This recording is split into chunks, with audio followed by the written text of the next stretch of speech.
Alright, here we have another GTX 1070. This one is an MSI Aero ITX model. I don't remember the exact one. Basically, this one has another interesting problem that is very rarely seen, I think.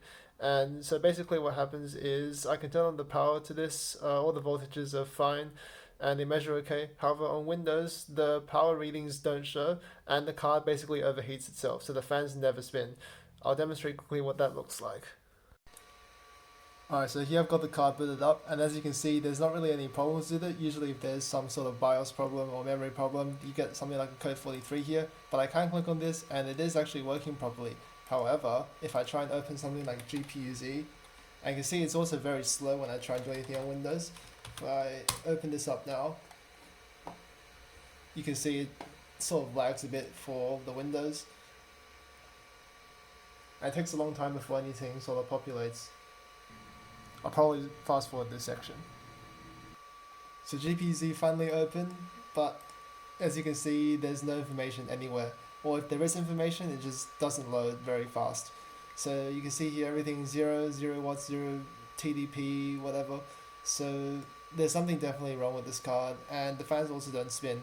And I can actually physically feel the card, and it's getting very hot, so I'm going to turn this off now. So I probably won't be doing any resistance measurements or voltage readings for this card on this video, just because we already turned it on and it displays fine. So we should be safe to clear out any sort of issues, and I've already tested the resistances and the voltages myself to make sure that nothing is wrong.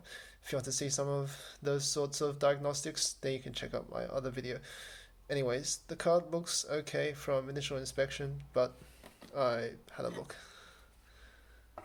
And right here on this INA 3221 chip, there's a missing resistor and one that's about to fall off.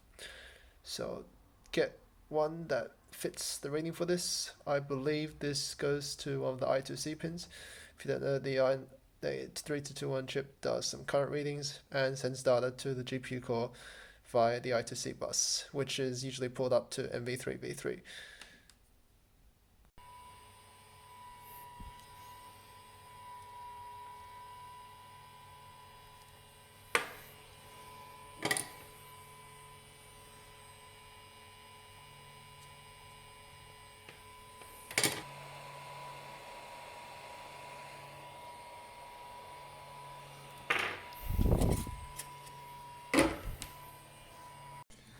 Alright, so I've replaced these two resistors here.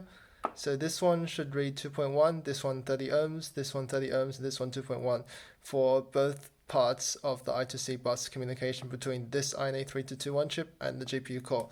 So let's measure that now and see what we get. So furthest left, we get